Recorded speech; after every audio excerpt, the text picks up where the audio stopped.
Fala pessoal, beleza? Nesse vídeo eu vou te mostrar quanto que vai te render mensalmente se você investir R$300 todos os meses durante 1, 5, 10 e 20 anos no fundo imobiliário MXRF11. Eu sou o Nicolas e esse é um canal de investidor comum para pessoas investidores comuns. Antes de eu te mostrar aqui quanto que vai render no MXRF11 investindo nesse valor, eu vou pedir para você deixar o like, se inscrever no canal e ativar o sininho se você já acompanha meu trabalho aqui e gosta, né, principalmente, e ainda não fez essas coisas, né, principalmente se inscrever no canal. Me ajuda muito, galera, me ajuda muito de verdade. Para vocês é rapidinho, né, pô, dá essa moral. Se é o seu primeiro vídeo, você dá uma segurada e lá no final, se você gostar do conteúdo, aí sim você vai e faz essas 3 coisinhas para me ajudar, beleza? Bem, então hoje a gente vai fazer esse estudo, né? Se você pegar R$300, começar agora, investir todos os meses R$300 em 1, 5, 10, 20 anos, quanto que você teria, né? Vai estar recebendo, né? No caso, em dividendos mensalmente para você. E também o acumulado, né? Quanto de capital você acumularia nesse tempo. E por que eu escolhi o MXRF11? Principalmente porque ele é um dos queridinhos, né, da nossa bolsa de valores, assim, é um dos que o pessoal mais fala, mais gosta, porque ele é de base 10, né, o que isso significa? Que ali, por volta de uns R$10, você já consegue investir no MXRF11, então, assim, você precisa de pouco dinheiro para conseguir comprar uma cota dele, não é igual outros fundos imobiliários, que às vezes custa R$200, R$150, R$250, então com pouco dinheiro você já consegue comprar suas cotas. E nos últimos anos, né, ele pagou, nossa, um dividendo muito bom. Então, por esses motivos eu escolhi o MXRF11. E por que R$300, né?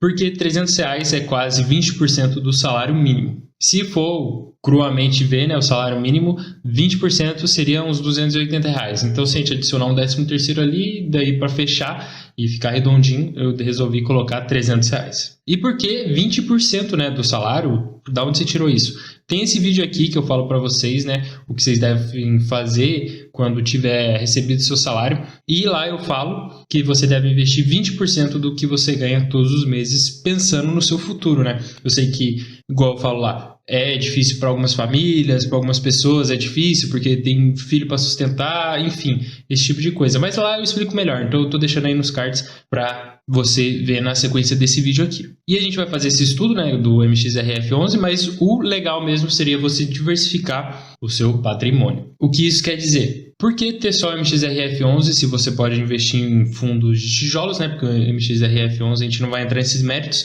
mas ele é de papel. Então, investir em fundos imobiliários de shoppings, de galpões logísticos, de lajes corporativas, isso vai te blindar de riscos que podem vir a acontecer, né? De, às vezes, o setor, tipo, o MXRF11, no caso, ele é de papel.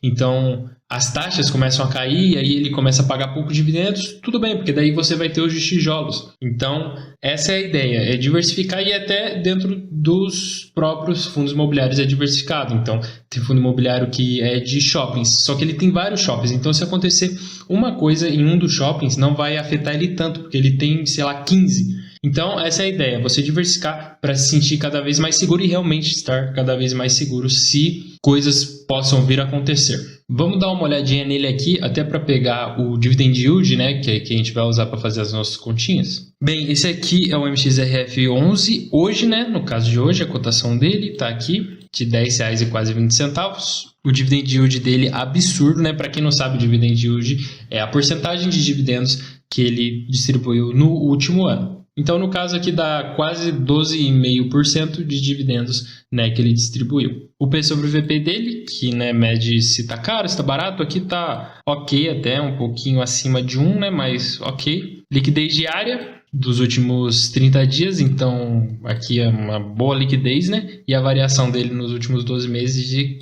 7,5%, então além dos dividendos ainda teve essa valorização, né? Que quem comprou lá atrás também pegou. Vamos ver aqui, ó, em 5 anos, se você tivesse investido R$1.000, hoje você teria quase 1.500, então é um ganho legal de capital, né? Isso já considerando o reinvestimento dos dividendos, tá? Aqui, como eu falei para vocês, tipo de fundo de papel, como ele investe em em papéis, né? Então não tem vacância. Aqui o último rendimento foi de 10 centavos por cota, então você paga R$10 ali, quase uma cota, ele distribuiu 10 centavos. Então, se você tiver 2 cotas, você vai receber 20 centavos. E aí, assim vai, conforme você for comprando mais e mais. Aqui ele traz uma comparação legal, né? Tipo, entre o MXRF11 em comparação com os fundos imobiliários de papel do segmento híbrido. Isso é bem genérico de falar, né? Assim você pode pensar, mas vamos ver uma comparação, tipo, é legal da gente ter uma base. Então aqui o PSOVP dele, a gente vê que está um pouco acima da média, né?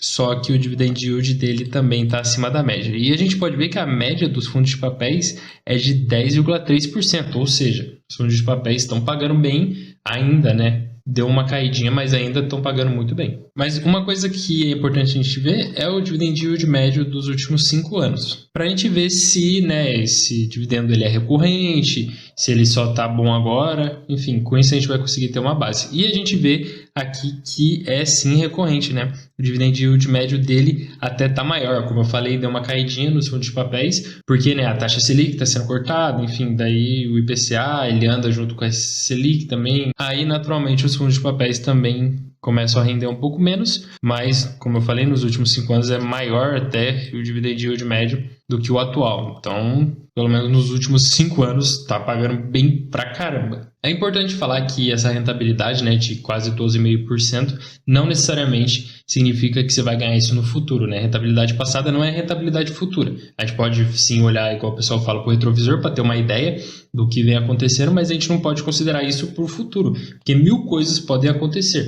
Mas já dá uma base, né, para a gente pensar ali e ter uma noção. E também outra coisa que eu quero falar é que esse dividend yield é um dividend yield muito alto, não é o normal para os fundos imobiliários. Os de papéis têm pago um pouco mais, né, como a gente viu naquela comparação da média lá, mas no geral, assim, contando fundos de tijolos, se você colocar ali 8% é um número legal, não é tão otimista e também não chega a ser pessimista. Então é uma porcentagem legal que você pode considerar ali para a média dos seus fundos imobiliários. E também é bom falar que desse dividend yield que você recebe não é cobrado imposto, porque os fundos imobiliários até hoje pelo menos não pagam impostos. Vamos torcer para que isso continue, né? Mas aí o governinho está querendo dar aquela taxada legal, que não faz sentido nenhum, mas enfim, vamos entrar nesses assuntos agora. Bora fazer a nossa simulação então para a gente ver? Eu vou entrar aqui na calculadora de juros compostos do Investidor Sardinha, que faz conteúdo aqui para o YouTube, aliás é um dos melhores youtubers de investimento aí, né? O Raul Sena. Se você não conhece, vale muito a pena pesquisar sobre ele. O canal dele é muito, muito bom. Mas essa calculadora aqui é dele, tá? Mas é de juros compostos, normal. Vou usar só porque é a que eu costumo usar e eu gosto bastante dela. Então aqui a gente vai colocar que o nosso investimento inicial é de R$300, certo? Valor mensal que a gente vai aportar, 300 também. Então todo mês a gente vai colocar R$300. A nossa taxa de juros eu vou pegar do MXRF, né? Eu não vou pegar nem dos últimos 5 anos. Vou pegar só o atual, que é de 12,48%. E aqui, para começar, vou colocar no período de 1 ano, né? Calcular. A gente vai ver que no final a gente vai ter um valor total de R$4.139 aqui, né?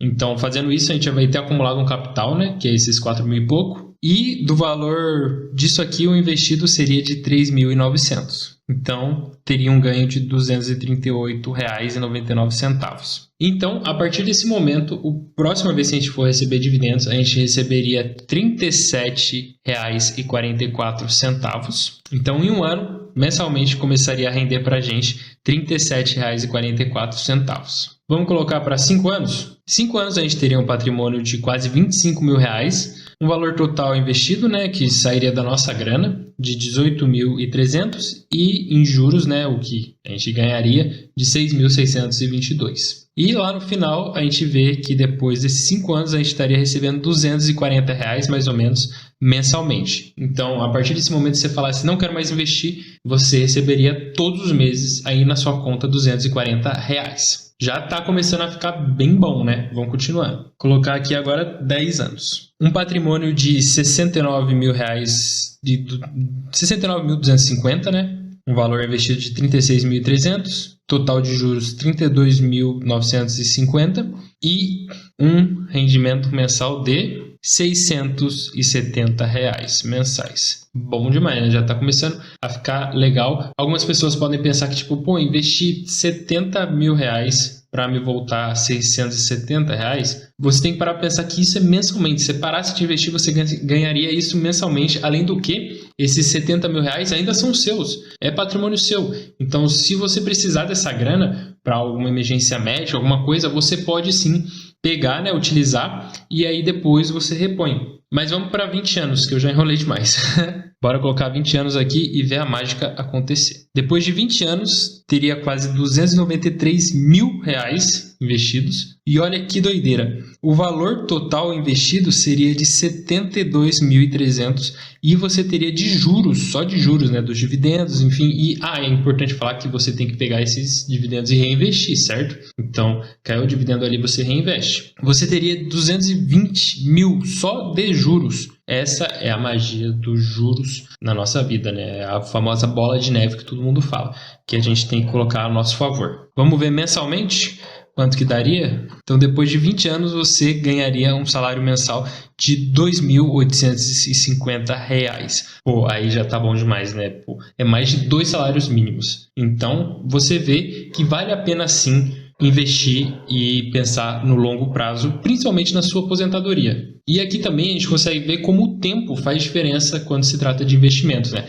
A gente viu lá que em 10 anos teria rendido uns R$670, né? Você coloca o dobro, você talvez assim de cabeça assim na hora pensar, vai dobrar, vai para 1.200, mas não, foi para 2.800. Então a gente viu agora nesse momento aqui, né, fazendo esses cálculos aqui, como é importante o tempo quando se trata de investimentos. Bem, era isso que eu queria mostrar para vocês. Vocês gostaram dessa simulação? Pô, deixa o like aí e se inscreve no canal também, que me ajuda muito, galera. Me ajuda muito. E ativa o sininho para não perder nenhum vídeo que sai aqui. Me falem aí nos comentários se vocês tinham noção disso, né? Do tempo, enfim, como ele é importante nessa nossa equação de investimentos. Eu vou deixar esse vídeo aqui como sugestão para você assistir agora na sequência. Vamos continuar investindo em busca da nossa liberdade financeira. Valeu e falou!